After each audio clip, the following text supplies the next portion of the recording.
Good afternoon. Sky channel 772 पर ये Kashi television है। काशी टेलीविज़न आपकी सेवा में England, United Kingdom, Hilltop, West Bromwich से टेलीकास्ट करता है और सारी दुनिया में देखा जाता है। हर शुक्रवार को यानी कि फ्राइडे को दोपहर को 1 बजे से लेकर 2 बजे तक आपकी सेवा में प्रोग्राम पेश किया जाता है तहज़ीब। और बहुत से लोगों का ये कहना है कि अब तहज़ीब सिर्फ काशी टेलीविज़न पर ही रह गई है। उनका ये कहना गलत नहीं है। जिस तरह के भागते दौड़ते माहौल से होकर हम आजकल गुजर रहे हैं, उसका एक एग्जाम्पल तो मैं अभी थोड़ी ही देर में आपको देने ही वाला हूँ। तहज़ीब प्रोग्राम हम 2 भाई पेश करते हैं, मैं विकी गिल और मेरे साथ विजय मोमी जी। विजय मोमी जी और मैं पूरे 1 घंटे का शो 1 मिनट में किस तरह से तय किया जाता है, ये आपकी सेवा में शो करेंगे। आज प्रोग्राम में बहुत कुछ है आपको सुनाने के लिए, इसलिए आपकी फ़ोन कॉल्स नहीं ली जाएंगी और ना ही आप टेलीफोन कीजिएगा। आराम से बैठकर शो को सुनिएगा। और ख़ास करके आजकल के ज़माने में इंसान क्या कहता है और उसके मुंह से क्या निकलता है, इंसान क्या सुनना चाहता है और क्या उसको सुनाई देता है, ये बातें जो हैं वो सब अलग अलग हो गई हैं। क्योंकि एक तरफ जिस तरह से बिजली के और गैस के और पेट्रोल के, डीजल के प्राइसेस बढ़े हैं, सिर्फ उन्हीं के नहीं बढ़े बल्कि उसके साथ रिलेटेड हर चीज़ है, हर चीज़ का दाम बहुत ऊपर हो गया है। और बहुत सी ऐसी चीज़ें हैं जिनके बारे में अक्सर हम बात नहीं करते, लेकिन वो भी आजकल हमारी सोसाइटी का हिस्सा ही हैं। यानी कि जैसे सब्जियां महंगी हो गई हैं, दाल महंगी हो गई है, मीट तो हाथ ही नहीं लगाया जाता, इतना महंगा हो गया है। तो मैं कई बार ये सोचता हूँ कि क्या ड्रग्स भी महंगी हो गई होंगी। नॉट दैट कि I am not concern, I am also concern with those things and we all should, क्योंकि दुनिया में बहुत से लोग ऐसे भी हैं जिनका जीने का तरीका ही वो है। और देखिए, ड्रग्स हम दूसरी ड्रग्स को भी कह सकते हैं, हम मेडिसिन को भी कह सकते हैं। इंग्लैंड में रहते हुए हम लोग बहुत लकी लोग हैं कि NHS के थ्रू हमारा इलाज चलता है और हमें दवाइयाँ ख़रीदनी नहीं पड़ती। लेकिन हमें कभी भी उन देशों को नहीं भूलना चाहिए जहाँ से हम आए हैं। वहाँ पर यहाँ जब हम किसी हॉस्पिटल में जाते हैं तो किसी प्रिंस की तरह NHS वाले हमारी लुक आफ्टर करते हैं, आपको मालूम ही है। और वो लोग जो कि इस तरह की बातें करते हो कि कुछ नहीं देते, पैरासीटामोल दे देते हैं, वो झूठ बोलते हैं। आपको इस बात का पता ही होगा बहुत अच्छी तरह से, क्योंकि बहुत से लोग इस तरह के जो कि इलाज नहीं करवा सकते, समथिंग और दी अदर इज़ रॉन्ग, तो वो इस तरह की बातें दुनिया को कहते हैं। उन मुल्कों में जहाँ पर कि लोगों को दवाइयाँ खरीद के, ड्रग्स खरीद कर खानी पड़ती हैं, वहाँ पे दवाइयाँ कितनी महंगी हो गई होगी। वैसे भी दवाइयाँ महंगी होती हैं, लेकिन वहाँ तो ज़रा ज़्यादा ही महंगी हो गई होंगी। और दूसरी बात ये है कि वो लोग जो कि देर देर रात तक जागते हैं, आर्टिस्ट लोग जैसे मैं हूँ, और दिन में वो अपना डिफरेंट काम करते हैं या दिन में वो सोते हैं। दिन में क्या करते हैं, हमने उससे तो कुछ नहीं लेना, हमने तो देखना है कि वो रात को क्या करते हैं। रात को वो लिखते हैं, रात को वो इमेजिन करते हैं, रात को वो क्रिएटिव बातें सोचते हैं। तो बत्ती जलती है और इलेक्ट्रिसिटी कितनी महंगी है, और गवर्नमेंट अभी तक भी कोई सॉलिड सा प्लान इलेक्ट्रिसिटी का सामने लेकर नहीं आ सकी है। कितनी देर तक पैसे दे देकर लोगों को आप उनके खर्चे चलाते रहोगे। ये सिर्फ इंग्लैंड में ही होता है, और इंग्लैंड में भी लकी लोग वो हैं जो पक्के हैं। आपको मालूम है, जिनको या तो परमानेंट स्टैंप लगी हुई है या फिर वो यहाँ पर ब्रिटिश सिटीज़न बन गए हैं और या फिर वर्क परमिट पर आए हैं, यानी कि सही रास्ते पर हैं। उनको तो पैसे मिले हैं, लेकिन वो बदकिस्मत लोग जो कि किसी वजह से पक्के नहीं हो सके, उनको तो कोई फाइनेंशियल हेल्प नहीं मिलेगी और उनके लिए कितना मुश्किल हो जाएगा, ये बात हम सबको ख्याल रखना चाहिए। क्योंकि जिस तरह से कि एक होली किताब में ये कहा गया है कि अगर ऊपर वाला हमें हमारी ज़रूरत से ज़्यादा कुछ पैसा देता है तो इसलिए नहीं देता कि उसको ढेरी बना के उसके ऊपर बैठ जाओ, जैसे सांप छजली बना के बैठ जाता है। वो इसलिए देता है कि आप उस पैसे को उन लोगों को दो जो कि आपके जितना कमा नहीं सकते, जिनके खर्चे पूरे नहीं होते। और ये सोचने की बात है, और ये पूरे हफ्ते के लिए आप सोचते रहना। और हमारे बाकी के जो भाई लोग हैं प्रोग्राम्स करते हैं, बहनें प्रोग्राम करती हैं, आप उनको जो है उनके प्रोग्राम्स में आके टेलीफोन करके इस बात के बारे में ज़रूर बात करना। इस प्रोग्राम में तो हम बात ही नहीं करेंगे आप और मैं, क्योंकि सुनाने के लिए ही इतना कुछ है कि इतनी जल्दी टाइम गुजर जाएगा कि आपको पता ही नहीं लगेगा। अभी मैं आ रहा था, ये बात कहे बगैर ना मैं आगे प्रोग्राम शुरू कर नहीं सकूँगा एक्चुअली। तो एक काले रंग का ट्रक था, वो काले रंग का ट्रक मेरे ऊपर चढ़ने लगा था। ओह माय गॉड, मैं डर गया था कि जब प्रोग्राम शुरू किया है उस वक्त मेरा दिल ऐसे धड़क रहा था कि मैं आपको क्या बताऊं। बहुत से लोग तो ये कहते अगर ट्रक मेरे ऊपर से गुजर जाता कि ट्रक क्या था, ये तो पूरा यमराज था जो कि उसके ऊपर चढ़ गया। बड़ा ही चमचमाता हुआ काले रंग का ट्रक था, और काले रंग के ट्रक का बड़ा ही खूबसूरत ट्रक ड्राइवर था। उसने वो पहना हुआ था सिर पे टोपी, ऐसे करके हल्की हल्की उसकी दाढ़ी थी, लाल रंग का उसका मुंह था। उसने लंबी चौड़ी गाली मुझे दी विंडो खोल के, मैंने भी जगमगाती हुई गाली उसको दी इंग्लिश में। विंडो के परली तरफ खड़े होके वो दरवाज़ा खोल के मेरी तरफ भाग के मारने के लिए आया। मैं दौड़ के अंदर घुस गया। आप इस बात की गवाही मम्मी जी से ले सकते हैं, क्योंकि मैं सड़क पे, मैं पटरी पे चलता आ रहा था, क्योंकि आज थोड़ा सा लेट हो गया था, ट्रैफिक बहुत ज़्यादा था इस वजह से। और उधर से इससे टेलीफोन कर लिया। जब टेलीफोन किया तो मैं क्या हेलो, और इधर उधर देखे बगैर मैं सड़क में कूद गया। गलती तो मेरी थी वैसे, लेकिन हम लोग हैं ही इस तरह की, अपनी गलती थोड़ी मानते। सबसे पहले हमारे मुंह पर गालियाँ, जैसे लोग कहते हैं ना तालियाँ, तो उसी तरह से गालियाँ दोनों तरफ से हुई। अब ज़रा से आपसे बात हुई है तो थोड़ी सी हिम्मत बॉडी में आई है। और अब आज आपको मैं इस रंगारंग प्रोग्राम में क्या सुनाने वाला हूँ उसके बारे में बता देता हूँ।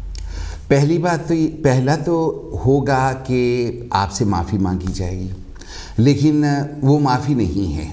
मतलब ये है कि जैसे मैं पिछले कई हफ्तों से आपसे लारा लगाता आ रहा हूँ कि आपको स्टोरी सुनाऊंगा मैं। छछरौली एक जगह है, अब वो डिस्ट्रिक्ट यमुनानगर में आती है। वहाँ पर कलसिया इस्टेट हुआ करती थी, और कलसिया इस्टेट क्योंकि इस्टेट्स ख़त्म हो गई हैं तो वो इस्टेट अब ख़त्म हो गई, लेकिन उसके खंडर, उनका राजकुमार, उनका बंगले, कोठियाँ, जगहें, ज़मीन, बहुत कुछ है, और वो अभी भी है। और मैं वो खुशकिस्मत इंसान हूँ जो कि राजकुमार साहब से भी मिला हूँ।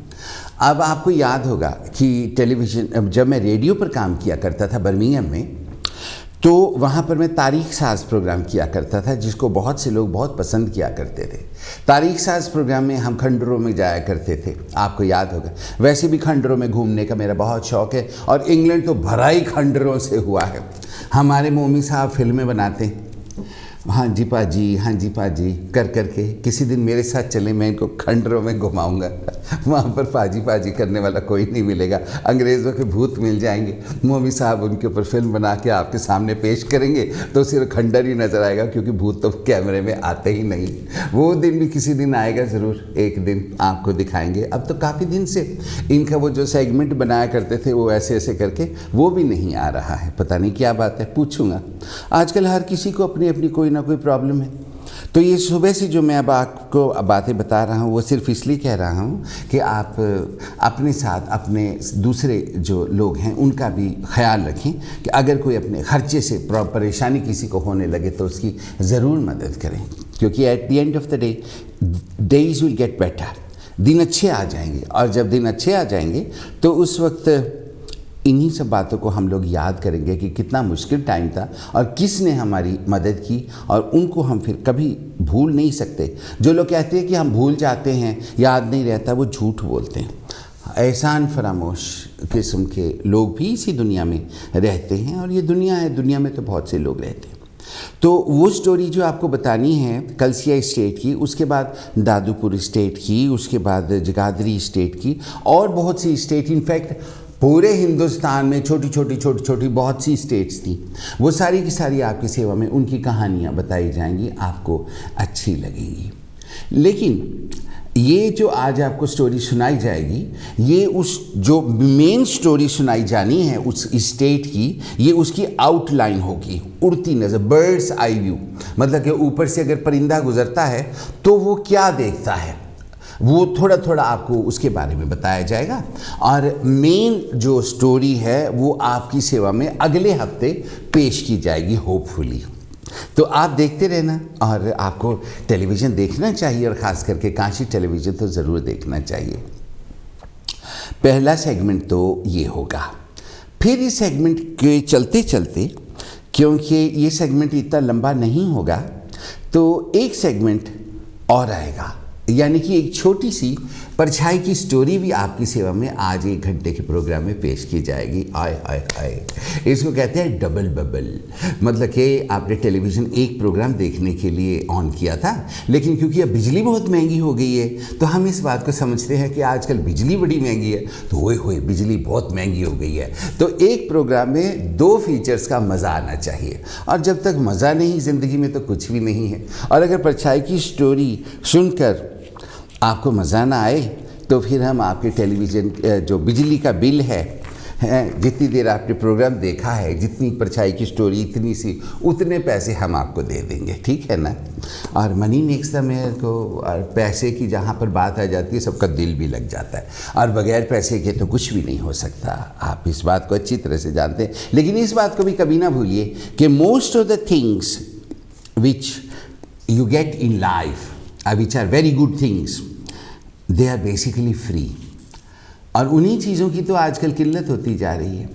फ्री चीज़ें जैसे हवा, साफ हवा फ्री होती है। फिर उसके बाद सूरज की रोशनी, अब तो धीरे धीरे वो भी जा रही है, और आपको मुबारक हो, गर्मी ख़त्म हो गई है। आप ही तो थे जो हाय हाय गर्मी, हाय गर्मी, पक्का चला दे मम्मी, हाय गर्मी, इस तरह का ड्रामा करते थे।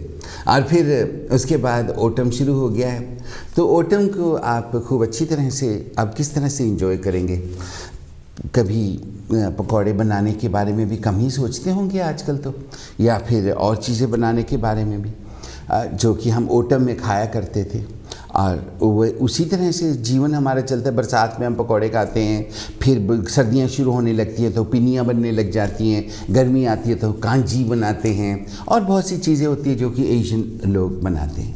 लेकिन एक चीज़ ऐसी है जो हमारे इंडियन लोग, पाकिस्तानियों की बात नहीं हो रही, इंडियंस की बात है, वो नहीं बना सकते, वो है भाईचारा। और उसी के बेस्ड ये एक 100% सच्ची स्टोरी मैंने लिखी है, और ये मैंने जन्माष्टमी को लिखी थी।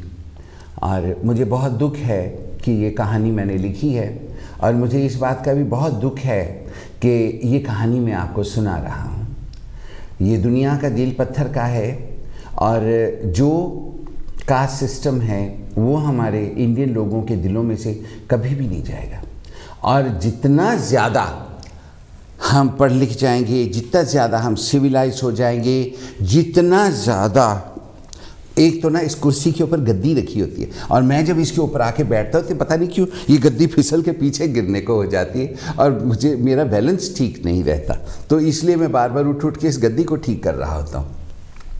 अच्छा, जितना ज़्यादा हम पढ़ लिख जाएंगे, जितने ज़्यादा हम अपने आप को सिविलाइज कहना शुरू करेंगे, कास्ट सिस्टम का कीड़ा हमारे अंदर और भी उतना ज़्यादा घुसता चला जाएगा। और ये बड़े दुख की बात है कि आज भी बड़े ही पेंटेड चेहरे, ब्लैक बाल, हर कोई अपने आप को सिविलाइज कहने वाला भी जब आपको देखता है तो उसकी नज़र में पहले ये होता है कि इसकी कास्ट क्या होगी। और अगर आप जातीय या अनुसूचित जाति के वर्ग में नहीं आते, लेकिन आप उन लोगों से मिलते जुलते हो, तो भी लोग आपसे दूर रहना शुरू कर देते हैं। ये बड़ी ही अजीब और ये बहुत बुरी बात है, और ये हमारे सोसाइटी को कैंसर की तरह तब भी चाटती थी और आज भी चाट रही है। और ये सच्ची कहानी सुनाने से पहले मैं आपको एक पुरानी फिल्म के बारे में बात करना चाहता हूँ। अब देखिए, हमें अपने पास्ट को कभी नहीं भूलना चाहिए। जैसे कि जो पंजाबी हैं, पंजाबी लोग, आपको पंजाब का तो पता होगा, मैं पंजाब का नहीं हूँ, मैं हरियाणवी हूँ, और जितना भी मैं पंजाब के लोगों को मैंने जाना है उतना तो शायद आप भी नहीं जानते होंगे, क्योंकि आप तो खुद पंजाबी। आप देखिए ना, पंजाबी लोग सारे के सारे हिंदी फिल्में देखते हैं और ज़्यादातर हिंदी फिल्में ही कामयाब होती हैं। पंजाबी अपनी पंजाबी फिल्मों तक को सपोर्ट नहीं करते। पंजाबियों ने अपने शहीदों को भी शहीदों का सर्टिफिकेट गवर्नमेंट से लेकर नहीं दिया है, और इस बात में मैं खुश हूँ या इस बात में मैं दुखी हूँ, मुझे समझ ही नहीं आ रहा। जिस तरह के लोगों को उनके अपने लोग ही सपोर्ट नहीं करते, उन लोगों की क्या स्टैंडिंग होती होगी ये वो खुद ही जानते हैं कि अंदर से वो कितने इनसिक्योर होते होंगे। देखिए, शहीद भगत सिंह, शहीद आज़म उनको कहा जाता है, लेकिन भारत सरकार ने उनको शहीद की उपाधि, उन सर्टिफिकेट जो होता है वो नहीं दिया ना। लेकिन अगर ये बातें पंजाबियों को कही जाएंगी तो पंजाबी कहेंगे नहीं जी नहीं, उन्होंने शहीद आज़म के सर्टिफिकेट की लोड़ नहीं है, वो तो है ही शहीद आज़म। और उनकी इस तरह की नालायक किस्म की बातों की वजह से शहीद भगत सिंह जी का परिवार लुट गया, ख़त्म हो गया। गुर्बत में वो लोग दिन गुजार रहे हैं, और ये लोग जो टेवे लगाते फिरते हैं, ओ नहीं जी उन्होंने लोड़ ही नहीं है, वो शहीद आज़म या वाह, जो ऐसे भी ये लोग बोलते हैं, तो वो उनको एक पैनी तक की मदद नहीं करते उनकी फैमिली को।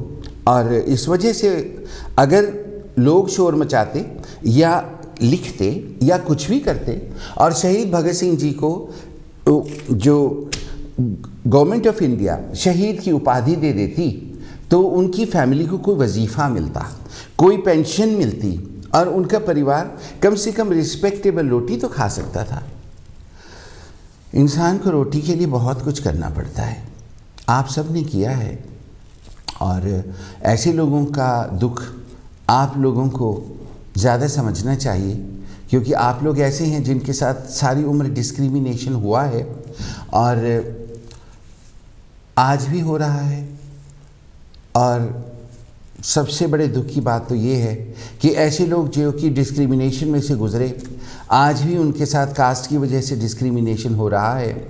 उनके बच्चे अच्छे पढ़ लिख गए, उनको अच्छे काम मिल गए, उनके पास काफ़ी पैसा आ गया, और वो अपने आप को भूल गए। आज वो लोग वैसे लोगों की तरह बिहेव करते हैं जैसे लोगों ने उनके ऊपर तशद्दुद किया था, उनके साथ डिस्क्रिमिनेट किया था। आज मन ही मन वो बन गए अब्यूज़र। पहले अब्यूज़ थे, फिर जैसे अब्यूज़र्स ने इनको अब्यूज़ किया था, अब ये वैसे के वैसे बन के और लोगों के साथ उस तरह का बिहेवियर करना शुरू कर दिया है। और ये बदकिस्मती नहीं तो और क्या है।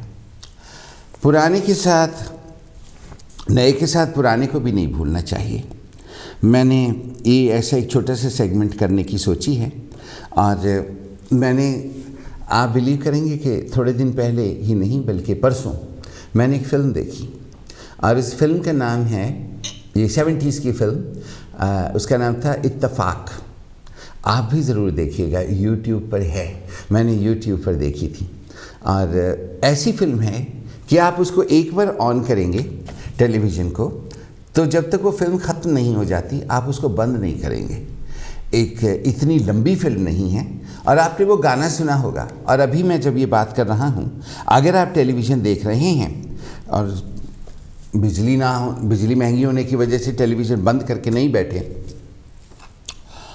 तो आप ये कहेंगे हाँ वो फिल्म इत्तफ़ाक, हाँ वो आई थी, उसका वो गाना था ज़िंदगी इत्तफ़ाक है, ज़िंदगी इत्तफ़ाक है, कल भी इत्तफ़ाक थी, आज भी इत्तफ़ाक है। आपने ये गाना सुना होगा। लेकिन बड़ी हैरानी की बात यह है कि ये गाना इस फिल्म का नहीं है। इनफैक्ट इस फिल्म में कोई गाना ही नहीं इस फिल्म में राजेश खन्ना है, इस फिल्म में नंदा है, इस फिल्म में सुजीत कुमार है, इस फिल्म में बिंदु भी है। और बिंदु का क्या क्लासिक रोल है, मैं आपको क्या बताऊं। इफ्तिखार भी है, और बहुत से इस तरह के लोग हैं जिनको कि आप पहचानते हैं। और ये एक मर्डर मिस्ट्री है, और मैंने कभी राजेश खन्ना के बारे में इतना सोचा नहीं था। और ना ही कभी किसी भी फिल्म में मैं उनसे इम्प्रेस हुआ था। और नंदा जो एक्ट्रेस थी, उनके बारे में भी मुझे कुछ ऐसा खास पता नहीं था। मुझे इतना पता था कि उनको कहते थे वो टोपियों वाली आँखों वाली एक्ट्रेस जिसके माथे पे स्कार है। तो शोर फिल्म में मैंने उसको देखा था, उनकी आंखें ना ये जो थी ये ऐसे नीचे को टोपियां थी ऐसे करके, और आईलाइनर से वो उनको बड़ा बड़ा कर लेती थी। और फिर उसके माथे पर स्कार नहीं था, आई थिंक वो ऐसे करके बात करती थी। तो ऐसे करके बात करने की वजह से ऐसे, क्योंकि वो टोपियों को ऊपर करना पड़ता है ना बात करते हुए। अगर मेरा मुंह ऐसे हो तो मैं चाइनीज़ लगूँ, है ना, चाइनीज़ नहीं, मंगोल। आपने मंगोल तो देखा होगा। चंडीगढ़ में एक होटल है, उसका नाम है सनबीम। उसके ऊपर एक फ़ोटो बनी हुई है ऐसे राउंड, फिर उसके नीचे ऐसे ऐसे ऐसे ऐसे ऐसे ऐसे ऐसे बना हुआ, देखा होगा आपने, नीचे लिखा हुआ है सनबीम होटल। तो वहाँ पर जो गोल मुंह बना हुआ है ना, आप उसको देखो तो उसमें आपको मेरा मुंह नज़र आएगा ऐसे करके। आप भी देखना आपका मुंह कैसा लगता है शीशे में ऐसे करके। अच्छा, ये तो मजाक की बात हो गई। बातें करता करता मैं किधर से किधर चला जाता हूँ। देखो, कहाँ मंगोल, कहाँ मैं। मंगोलों से आपको याद है एक हलाकू खान था। हलाकू खान कौन था ये मैं आपको बाद में बताऊंगा। वैसे हलाकू फिल्म भी बनी थी, उसमें मीना कुमारी थी, उसमें हेलन भी थी। आपको हेलन के डांसेस तो याद होंगे, ऐसे ऐसे करके कैसे लहराया करती थी। अब तो लहराने वाली एक्ट्रेस ही नहीं, अब तो पतली पतली आ गई, जैसे फट्टे होते हैं वो, ठक ठक उनकी हड्डियाँ भी खड़कती हैं जब वो डांस करती हैं। एनीवे, मैं आपको इत्तेफाक फिल्म के बारे में बता रहा था। इतनी प्यारी मर्डर मिस्ट्री है कि क्या ही कहने है। जो उसमें नंदा ने रोल किया है, नंदा का रोल तो बस कोई कह ही नहीं सकता कि इतनी ज़बरदस्त एक्ट्रेस भी कोई हो सकती है। नंदा का अंग अंग बोलता है, और उसका कैरेक्टर ऐसा है जैसे कि एक बोर्ड हाउसवाइफ होती है। जो बोर्ड हाउसवाइफ होती है ना, बोर हुई हुई हाउसवाइफ, वो बहुत डेंजरस औरतें होती हैं। मेरी ज़िंदगी में बोर्ड हाउसवाइफों ने बहुत बहुत जुल्म किया है। और कभी भी अगर आप शादी करें तो अपनी बीवी को बोर नहीं होने देना चाहिए, वरना वो तो बहुत डेंजरस औरतें हो जाती हैं। जिन औरतों के हस्बैंड उनकी केयर नहीं करते, वो औरतें दूसरों को नुकसान पहुंचाने वाली वहशी दरिंदा बन जाती। अब एक जगह मैं काम किया करता था, वहाँ पर जो मालिक था उसकी बीवी थी, वो एक वहशी दरिंदा थी और मुझ पर जुल्म किया करती थी। मैं भी कोई कम नहीं था, मगर बात तो क्योंकि मैं कर रहा हूँ तो मैं अपनी थोड़ी बताऊँगा, मैं तो उन्हीं की बताऊँगा ना। अच्छा, उसमें दिखाया था नंदा जैसे सीढ़ियाँ चढ़ती है तो सच वो जैसे बोर्ड हाउसवाइफ होती है। नंदा की पीठ दिखती थी, वो काफ़ी ऊंचा ब्लाउज पहनती थी और साड़ी बहुत नीचे बांधती थी। वो उसकी जो सिर्फ पीठ थी ना, ऐसा लगता था जैसे इसकी पीठ भी बोल रही है। और उसकी आँखें, उसके बाल, उसका तौर तरीका, उसका मुंह से बालों को ऐसे हटाना, हर चीज़ से पता लगता था कि ये नंदा नहीं है, ये वो है रेखा, या जो भी फिल्म में उसका नाम था नंदा था। और राजेश खन्ना ने एक पागल का रोल किया था, जबकि वो पागल नहीं था, उसको लोगों ने पागल बनाया हुआ था। उसको कहते थे भी ये पागल है, वैसे ही कहना शुरू कर दे। अब मैं कहना शुरू कर दूँ भाई सारे जितने देख रहे हैं सब पागल है, तो आप क्या कर लेंगे हैं? या आप कह दें मैं पागल हूँ, तो मैं क्या कर सकता हूँ? कुछ नहीं कर सकता। और मुझे करने की ज़रूरत भी क्या है? जितने मुँह उतनी बातें। हर किसी का अपना अपना व्यू होता है। किसी को तो पागल में भी कोई बहुत सियाना बंदा नज़र आता है कि भाई ये इनका ज्ञान, इनकी नॉलेज इतनी ज़्यादा है कि हमें समझ नहीं आ रही। कुछ लोग बड़े बड़े ज्ञानियों में भी पागलों को देखते हैं, आपको मालूम ही। जैसे कि बहुत से साइंटिस्ट्स को कहा जाता है कि ये पागल है इसलिए इस तरह की बातें, दरअसल उनकी बातें हमें समझ नहीं आ रही होती। तो राजेश खन्ना ने भी कुछ इसी तरह का रोल किया, लेकिन क्या गज़ब का एक्टर राजेश खन्ना था। मैं यही कहूँगा इसलिए क्योंकि मैंने कभी ख्याल से उनकी कोई फिल्म देखी नहीं।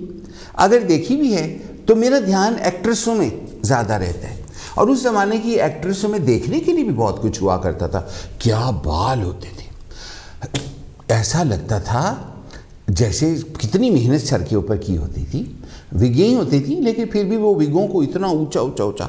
आपको याद होगा 70s के ज़माने में जो राखियाँ बनती थी, रखड़ी, आप लोग पंजाबी हैं तो रखड़ी कहते हैं, जो रखड़ी बनती थी वो रखड़ी के ऊपर स्पंज लगे होते थे, है ना, इतना इतना। ऊपर लिखा होता था राम और श्याम, या लिखा होता था राखी की शुभकामनाएं, कुछ इस तरह का। वो इतने ऊँचे आइसक्रीम जैसी राखियाँ हुआ करती थी। और पता नहीं उनको पोस्ट में कैसे भेजते होंगे, क्योंकि एनवेलप तो पतला होता है, राखी इतनी मोटी। पोस्ट में जो भेजते थे वो तो सिर्फ धागे होते थे। आजकल क्रिएटिविटी नहीं है, धागे ही होते हैं ज़्यादातर। कोई चांदी का धागा बांध रहा है, कोई सोने का धागा बांध रहा है, तो लेकिन वो जो नॉस्टैल्जिया था दैट इज़ गॉन। आप इस बात को जानते ही हैं। तो फिर उस फिल्म में बिंदु भी थी। बिंदु की बड़ी ग्रेट एक्टिंग है। बिंदु सारी फिल्म में बिल्कुल पता नहीं लगता कि उसने विग लगाई हुई है। एक ही सीन में सिर्फ हल्का सा पता लगता है बिंदु की विग पीछे चली गई थी। आई थिंक उसको शॉट के लिए बुलाया होगा कि बिंदु जी आ जाइए, तो बिंदु ने कहा आई, तो ऐसे किया होगा ना तो हाथ लग गया होगा। वो थोड़ी सी पीछे थी, तो यहाँ से पता लग जाता है कि इसने विग लगाई हुई है। आपको जब मौका मिले तो आप इस फिल्म को ज़रूर देखना। इत्तेफाक फिल्म का नाम है। इत्तेफाक आप डालेंगे ना तो एकदम से नीचे आ जाता है इत्तेफाक मूवी। उसमें कोई गाना नहीं है, लेकिन फिल्म इतनी कैची है। और एक ही घर में एक दो कमरों में ही, जैसे कि पूरे फ्लैट में फिल्म बन जाती है। जैसे मेरी फिल्म बनी थी ना, मेरी तो नॉर्मल फिल्म बनी थी। आप भी कैसी कैसी बातें सोचते रहते हैं। अब मेरी उम्र थोड़ी ऐसी फिल्मों में काम करने की, लेकिन एक ज़माना था कि मैं यही करना चाहता था। लेकिन भगवान की मर्ज़ी के बगैर कुछ नहीं होता। और जब भी मैं ये सोचता था और रिसर्च भी करता था इंटरनेट पे, और मैं कई बार जाने के लिए भी तैयार हो गया था। कई बार मैंने अपॉइंटमेंट भी ले ली थी कि मैं जाऊं, अपने आप को उनके आगे समर्पित करूं और उन लोगों की राय जानूं, पैसे कितने मिलेंगे उनका पता लगे। तो तभी हमेशा मुझे कुछ अच्छे लोग मिले और उन लोगों ने अपनी बातों में लगा के मुझे वहाँ जाने से, जिसे कहते हैं ना, टाइम खुंजा देता। तो उस तरह से टाइम मेरा वो निकाल दिया। तो वो दिल में जो जोश चढ़ा हुआ था वो चला गया था। और सचमुच जो भगवान को मानने वाले हैं, भगवान उनकी रक्षा करता है और कभी भी उनको किसी ऐसे रास्ते पर भटकने नहीं देता जो रास्ता जंगल की पगडंडियों में जाकर गुम हो जाता है। मेरी एक ही फिल्म बनी है, आपको मालूम है, मैं 1 फिल्म स्टार हूँ, नसीब दी आंदा। नसीब दी आंदा फिल्म आपने देखी ही होगी बहुत से लोगों ने। सहोता प्रोडक्शंस में ये फिल्म आई थी। अब तो सहोता जी इस दुनिया से चले गए हैं और बाकी उनका परिवार वोलसोल में कहीं रहता है। एक बार उनका बेटा मुझे मिलने आया था। बहुत रिस्पेक्टेबल और शरीफ, अच्छे पढ़े लिखे लोग हैं उनकी फैमिली के, लेकिन मुलाकात कभी भी उनके साथ नहीं हुई। तो फिर जो मेरी फिल्म थी उसमें गाने भी आए थे। एक ही फिल्म थी वो, और बड़ी ज़बरदस्त फिल्म अपने ज़मानों की बनी थी। इत्तेफाक फिल्म देखकर मुझे उस फिल्म की बहुत याद आई, क्योंकि वो जो मेरी फिल्म थी नसीब ती आंदा, वो भी एक ही घर में उसकी शूटिंग हो गई थी। ज़्यादा आउटडोर की शूटिंग नहीं थी। ब्रिटिश, इंग्लिश, इवन पंजाबी फिल्में भी घर घर में होती है, क्योंकि बाहर बारिश हो रही होती है। मौसम यहाँ का जिस तरह का है आपको मालूम है। मुझे तो ऐसा ही अच्छा लगता है कि कम से कम उसमें स्किन जलती नहीं और आदमी डार्क नहीं होता। और अपना रंग गोरा करने के लिए तो हम सारी उम्र ही कोशिश करते रहते हैं, क्योंकि हमारा समाज, हमारी सोसाइटी इस तरह की है। आइए अब मैं आपको परछाई की स्टोरी, जिसका मैंने आपसे वादा किया था, वो बताता हूँ। और मैं चाहूँगा कि ये परछाई की स्टोरी जो मैं आपको सुनाने वाला हूँ, ये किसी और को सुनाने की ज़रूरत ना पड़े। जन्माष्टमी का दिन था। परछाई एक फैक्ट्री में काम करती थी। परछाई जिस फैक्ट्री में काम करती थी वहाँ पर ज़्यादातर रविदासीय लोग थे। ज़्यादातर क्या, तकरीबन सारे ही रविदासीय थे। परछाई के साथ जो अवनीर रविदासिये थे वो बहुत प्यार करते थे, बहुत ज़्यादा। परछाई को अपनी समझते थे और परछाई उनमें से एक के साथ शादी भी करना चाहती थी, लेकिन उसकी ऑलरेडी शादी हो चुकी थी और वो रहता भी बर्मिंघम से बहुत दूर था। इस वजह से परछाई की शादी उनके साथ नहीं हो सकती थी, लेकिन दोनों में हंसी मजाक बहुत अच्छा था। वो आदमी दुनिया से भी बहुत डरता था, इस वजह से कभी परछाई को अपनी गाड़ी तक में भी नहीं बिठाता था कि कहीं लोग ये ना सोचें कि पराई के साथ पता नहीं ये शादीशुदा आदमी गाड़ी में बिठा के क्या कर रहा है। बहुत इज्जत और शर्म वाला आदमी था। परछाई जहाँ काम करती थी वहाँ पर कुछ नए नए अमीर हुए लोग भी थे जिन्होंने कभी पैसा पहले देखा नहीं था। वो परछाई को लगा लगा के बातें किया करते थे। उनमें से एक आदमी था, वो कहता था, तुही इंडिया जानने हो? परछाई ने कहा तो वो आदमी कहा करता था पैसा होवे तो जाओ, असी तो हफ्ते च 2 बारी भी जाईदा है।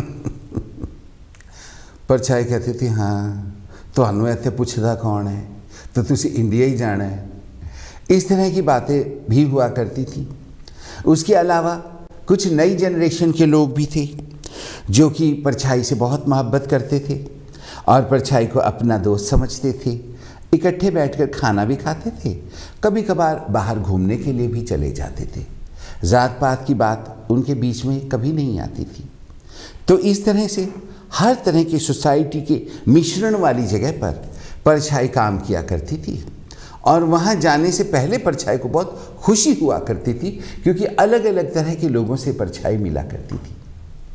लेकिन बाकी की दुनिया, जो कि परछाई की जो बहुमुखी प्रतिभा थी, यानी कि मल्टी डायमेंशनल पर्सनैलिटी थी, तो अलग अलग पर्सनैलिटी का जो कोना था उसकी वजह से तकरीबन सारा शहर ही जानता था और वो लोग परछाई को परछाई के गुणों की वजह से जानते थे। परछाई कहा करती थी और सोचा करती थी कि काश आप सारी दुनिया जो मुझे जानते हो, आप में भी कोई ऐसा गुण हो जिसकी वजह से मैं आपकी भक्तनी हो जाऊं। लेकिन ऐसा कोई माइका लाल सामने आ नहीं रहा था। जन्माष्टमी वाले दिन भी परछाई काम पर थी। काम पर क्योंकि जहाँ वो काम करती थी वहाँ पर लोग काम में ज़्यादा ध्यान लगाते थे और त्योहारों के बारे में कुछ उनको ख़ास इल्म नहीं था, या फिर उनके अपने त्यौहार थे जो वो मनाया करते थे जिससे परछाई वाकिफ़ नहीं थी। मगर वो चाहती थी कि ये जो बाकी के लोग हैं ये मुझे अपने त्योहारों के बारे में, अपनी फेस्टिविटीज़ के बारे में, अपने एक्शंस के बारे में सारा कुछ बताया करें, ताकि मैं इनमें रच बस जाऊं और इनके कल्चर को अपनाऊं और मैं फिर एक दिन एक रविदासी लड़के से शादी करके मैं खुशी खुशी सारा जीवन उसके साथ रहूं। वो इस वजह से क्योंकि जिनमें ये काम करती थी वो हर वक्त हंसते रहते थे, खुश रहते थे, बातें करते थे और पंजाबी भी बड़े डिफरेंट तरीके से बोलते थे, धीरे धीरे, और ऐसी पंजाबी परछाई को समझ आ जाती थी, वैसे परछाई को समझ नहीं आती थी। और परछाई के साथ हिंदी बोलने की कोशिश करते थे और पंजाबी को नहीं समझना पाने की वजह से जब पंजाबी लोग परछाई के साथ हिंदी बोलने की कोशिश करते थे तो परछाई को बहुत अच्छा लगता था। जन्माष्टमी वाले दिन परछाई काम के बाद सबको बाय बाय करके अपने घर आ गई। घर आने के बाद परछाई अपनी बालकनी में अपनी आराम कुर्सी पर बैठी ऐसे ऐसे हिल रही थी। हिलते हिलते परछाई ने कहा, यूँ तो मैं शहर के बहुत अच्छे एरिए में छोटी छोटी पहाड़ियों के पास रहती हूँ, सटन पार्क मेरे घर के सामने है, लेक भी मेरे घर के पास है, कितनी सजी हुई दुकानें हैं और कितने तहजीब वाले अकल वाले लोग यहाँ रहते हैं। लेकिन आज हमारे भगवान श्री कृष्ण जी का बर्थडे है और उनकी लीला अपरंपार है। और आज भी जो भगवान कृष्ण को किसी कष्ट के मौके पर याद करते हैं तो भगवान कृष्ण की लीला आज भी होती है, उनकी एनर्जी आज भी है और आज भी अपने भक्तों के लिए भगवान श्री कृष्ण प्रकट होते हैं। जिन्होंने नहीं मानना उन्होंने तो ये मोबाइल फ़ोन है इसको भी नहीं मानना, लेकिन हमारे जैसे लोगों के पास ये आईफोन हो ये भी बहुत बड़ी बात है। हमारे पास तो आपको मालूम है कुछ भी नहीं हुआ करता था एक ज़माने में, तो आज हम इतनी बड़ी बड़ी चीज़ें लेकर घूमते हैं। ये लीला ही है और क्या है। आप सारे खुद सियाने हो, आप अपनी तरफ देखो। आप अगर भारत में होते तो आपके पास क्या होता। वैसे तो मिलता तो सबको किस्मत से है, लेकिन हमारी किस्मतें इंग्लैंड आके ही चमकी। आज हमें जो बातें आती हैं ये सारी इंग्लैंड ने ही सिखाई। आज जो हम 2-2 मिनट बाद इंडिया भागते हैं, अगर हम जेब से ठन ठन गोपाल होते तो इंडिया वाले हमें मुंह भी ना लगाते। हमें भी मालूम है कि वहाँ पर सारे की पूजा है, इसीलिए हम वहाँ जाते हैं कि पैसे के चक्कर में हमसे भी कोई 2 बातें प्यार की कर ले। परछाई अपने झूले पर बैठी यही सोच रही थी, आराम कुर्सी पर हिलती हिलती, और उसने कहा कि मैं तो कृष्ण जी का जन्मदिन ज़रूर मनाऊंगी और मैं ज़रूर जाऊंगी मंदिर। परछाई ने बहुत अच्छे अच्छे कपड़े पहने, बड़ी सज धज के तैयार हुई, जैसे ये खुद ही राधा हो, खुद ही मीरा हो, खुद ही रुक्मणी हो। एक ज़बरदस्त परछाई ने एक सिल्क की साड़ी निकाली और एक छोटा सा ब्लाउज़ बड़ा ढूंढ के निकाला। और खुशकिस्मती तो ये थी कि वो ब्लाउज़ परछाई को आज भी पूरा आ रहा था। परछाई ने अपनी ही हाथ पीछे करके अपने ब्लाउज़ के बटन हुक थे, हुक लगा लिए। परछाई ने अपनी नाभि से बहुत नीचे साड़ी का पेटीकोट का नाड़ा बांधा और फिर साड़ी बांधी। लंबा सारा पल्ला परछाई के पीछे लटक रहा था और परछाई अपने आप को शीशे में देखकर खुश हो रही थी। परछाई ने ऐसे ऐसे किया, ऐसे ऐसे, और कहा कि देखो मैं अब 35 के ऊपर चली गई हूँ, लेकिन आज भी ज़रा सा एक्स्ट्रा मास भी नहीं है। ये तो मैं हूँ ना, मैं आपको एक्शन करके दिखा रहा हूँ। परछाई का बिल्कुल ऐसे यूँ बना हुआ था कर्व, ऐसे तो ऐसे ऐसे करो तो हाथ में कुछ नहीं आ रहा था ऐसे। परछाई ने गले में एक सोने की पतली सी चेन डाली और कानों में लंबे लंबे मटरों वाले कांटे डाले, यानी कि सोने की चेन थी लंबी सारी, नीचे एक गोल मटर सोने का लगा हुआ था, और वो लगाने के बाद ऐसे ऐसे किया तो मटर ठुम ठुम करके परछाई के गालों पे लगे। उसके बाद हाई हील की पीच कलर की सैंडल परछाई ने पहनी, क्योंकि पीच कलर का ही परछाई ने साड़ी और ब्लाउज़ पहना हुआ था और नीचे फॉल भी लगी हुई थी। साड़ी पर अगर फॉल लगी हुई हो तो साड़ी हैंग बहुत अच्छी करती है।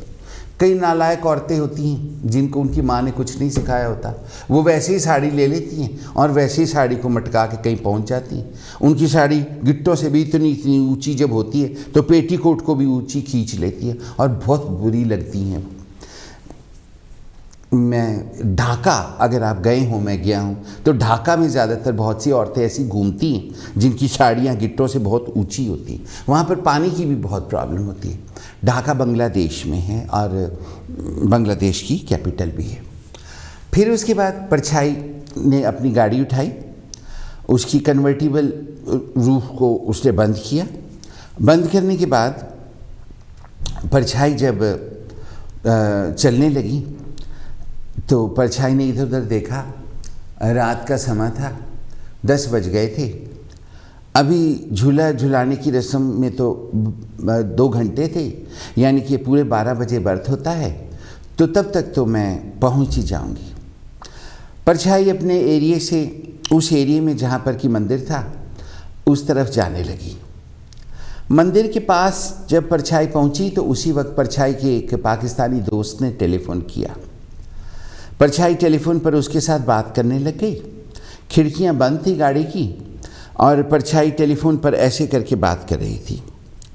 और जब ऐसे करके बात कर रही थी तो अचानक चेहरे पर बिल्कुल भी एक्सप्रेशन नहीं था एक वेस्ट इंडियन औरत के, और उसका कद इतना छोटा था,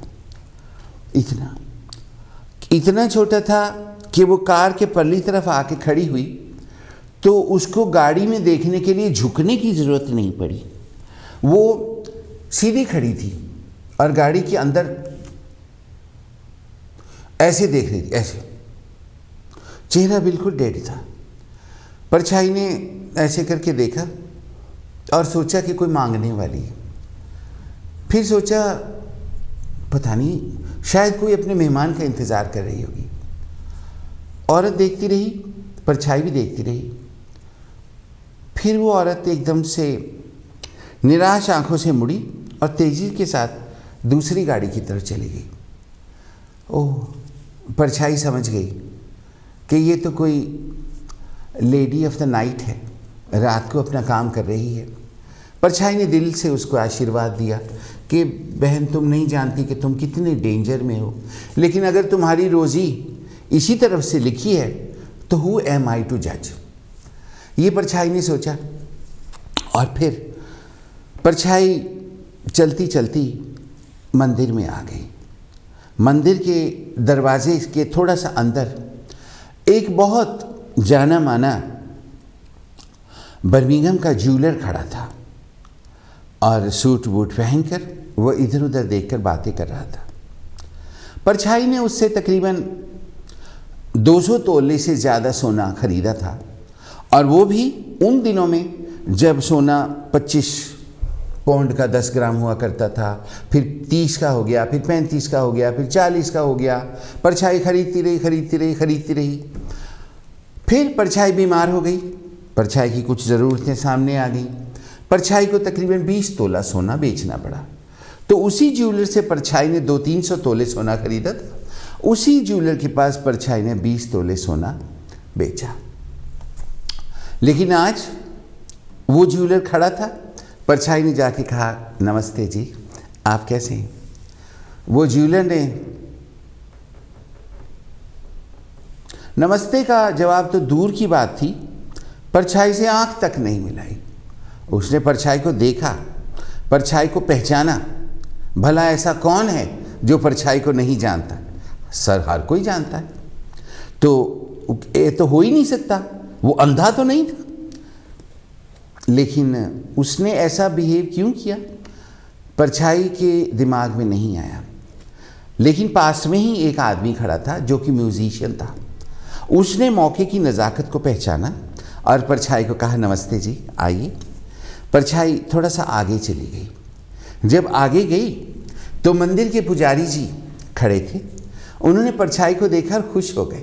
वो दौड़ के आए, परछाई को अपने गले से लगाया और कहा, अब तुम यहाँ आ गई हो, सब ठीक हो जाएगा। परछाई ने कहा, थैंक यू।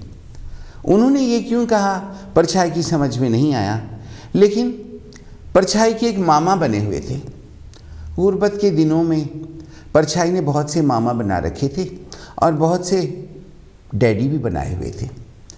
बहुत सी रेडियो की प्रेजेंटरों को आपने रेडियो पर पापा पापा कहते सुना होगा। पापा ने कहा कि तुम वापस आ जाओ, मैं तो चली गई थी। पापा ने कहा, बेटी तुम कहाँ जाओगी, तुम हमारे पास आ जाओ। तो मैं उनकी बात को बड़े ध्यान से सुनता हूँ और मैं समझता हूँ कि गरीबी के दिनों में इंसान को बहुत से बाप बनाने पड़ते हैं। परछाई ने भी बनाए थे, आज भी लोग बनाते हैं, रेडियो पे भी बताते हैं तो कि भाई ये गरीबी के दिनों के पापा हैं, समझ गए ना। तो वो परछाई जब आगे गई तो वो मामा जो गुर्बत के दिनों के मामा थे वो आए। उन्होंने कहा, क्या हाल है, क्या हाल है? हाँ, आजकल तो तुम उनके साथ काम करती हो। हाँ हाँ हाँ। परछाई ने कहा, हाँ जी, और हाथ आगे किया। तो उन्होंने कहा, नहीं नहीं नहीं, ठीक है, इनसे मिलो, ये भी वहाँ काम करते थे जहाँ पर तुम काम करती हो, ये भी उनको जानते हैं जिनके पास आजकल तुमने डेरा ही लगा लिया है। परछाई ने कहा, जी। तो परछाई के मामा ने उस आदमी को कहा, तुम इनको पहचानते हो? उस आदमी ने परछाई को देखा और कहा, नहीं, मैं नहीं जानता। परछाई ने कहा, तेरी वीडियो तो अभी भी मेरे पास है, कहीं तो तेरी बीवी को दिखा दूँ। मगर परछाई ने ना ऐसा कभी किया, ना कभी करेगी। हमें एक दूसरे का पर्दा रखना चाहिए। परछाई ने कहा, लगता है तुम्हें डिमेंशिया हो गया है। कितनी उम्र है तुम्हारी? 80 साल तो होगी। ये इतनी रात गए मंदिर में कैसे आए हो? तुम्हारा पोता छोड़ के गया है या तुम्हारे घर वाले ही यहाँ छोड़ गए हैं? लेने भी आएंगे कि नहीं? इंडिया में तो सुना है कि तुम्हारी उम्र के लोगों को वृद्ध आश्रम में छोड़कर घर वाले भाग जाते हैं। आजकल तो लोगों ने टिकटॉक पर वीडियो भी बना रखी। इस तरह की बातें परछाई ने इसलिए कही थी कि इस आदमी को बुरा लगे, क्योंकि उसका बिहेवियर परछाई को बुरा लगा था। उसके बाद परछाई ने आगे देखा कि एक गायिका गा रही थी, हरे रामा हरे कृष्णा, हरे रामा हरे कृष्णा, कृष्णा कृष्णा हरे हरे, और अपनी वीडियो खुद बना रही थी। पीछे कुछ औरतें धीरे धीरे गरबा डांस कर रही थी, स्लोली। फिर उसके बाद परछाई ने कहा कि अब मैं आई तो हूँ, मैं सबको पर्सनली मिलूंगी, मैं सबसे हाथ मिलाऊंगी। परछाई ने देखा कि दूर तक कुर्सियाँ लगी हुई थीं और कुर्सियों पे बहुत सी बूढ़ी औरतें बैठी हुई थीं, जो कि परछाई को हमेशा मिलती थी, हमेशा प्यार करती थी, बेटी बेटी कहती थी और कहा करती थी हमारे घर आना। और जब से परछाई इस जगह पर काम करने लगी थी, रविदासियों वाली जगह पर, वो टेलीफोन नहीं उठाती थी। परछाई ने देखा कि वो सब की सब ऐसे करके मरे हुए एक्सप्रेशन से परछाई को देख रही थी, मगर उनमें से एक भी नहीं उठी। पता नहीं क्या सोचकर परछाई रुक गई और परछाई ने कहा, देखो परछाई, तुम एक एंटरटेनर हो, तुम अपना काम करती हो, तुम कोई एमपी नहीं हो, तुमने प्राइम मिनिस्टर के लिए नहीं खड़े होना, तुम्हारा नाम ऋषि सुनैक नहीं है और तुम ऋषि सुनैक की बहन भी नहीं हो। परछाई सुनैक होती ना अगर मिस परछाई सुनैक, तो तुमने इनसे वोटें तो लेनी नहीं, तो तुम ये जनी खनी का हाथ क्यों मिलाती हो? तुम अपने घर जाओ, भगवान तुम्हारे साथ है। ये पत्थरों की बिल्डिंगों में, पत्थरों की मूर्तियों में भगवान तो नहीं रहते। ये जिस तरह का बिहेव करके तुम्हें क्या महसूस करवाने की कोशिश कर रहे हैं, इनकी आंखों से तुम सीखो और तुम जो नहीं हो उस वजह से ये लोग तुम्हें इतनी नफरत से देख रहे हैं, और वो जो लोग रियली हैं उनको सारे जन्म इतनी नफरतों का सामना करना पड़ता है जो तुम 4-5 मिनट में बर्दाश्त नहीं कर पा रही हो। उन लोगों के बारे में सोचो जो एवरी मिनट इस हेट से होकर गुजरते हैं, तभी उनका बिहेवियर वैसा हो जाता है जैसा कई बार वो तुमसे करते हैं। तुम उनको बदतमीज़ कहती हो, तुम उनको कहती हो इन्हें तो कल्चर ही है नहीं, तुम कहती हो ये किस तरह के लोग हैं। लेकिन अगर तुम्हें इतनी हेट्रेड का सामना करना पड़े तो तुम भी वैसी ही हो जाओगी जिनकी शिकायतें कर रही हो। ये सोचकर परछाई मंदिर से बाहर आ गई। बाहर आकर अभी गाड़ी में बैठना नहीं चाहती थी क्योंकि दिमाग में टू मच मैस मचा हुआ था। परछाई ने कहा चलो मैं उस लेडी को ढूंढती हूँ जो कि कोई कस्टमर ढूंढ रही थी, मैं उसको कुछ पैसे दे दूँगी और कम से कम उसकी दिहाड़ी तो बनेगी ना, और यही मेरा तरफ से भले का काम होगा। कम से कम मैं डायरेक्ट किसी की हेल्प तो कर रही हूँ। वो बेचारी अपने घर जाके सो जाएगी, वरना पता नहीं किस किस के गाड़ी का दरवाज़ा उसको खटखटाना पड़ेगा। परछाई कुछ देर घूमती रही लेकिन उसको वो औरत नहीं मिली। शायद उसको आगे कोई ग्राहक मिल गया होगा। परछाई फिर अपनी गाड़ी में बैठी और वापस सटन कोलफील्ड की तरफ चली और अपनी गैरेज में गाड़ी खड़ी करने के बाद वो पूरे इंसिडेंट को भूलने के लिए परछाई तन मन से कोशिश करने लगी। ये आज की परछाई की स्टोरी थी।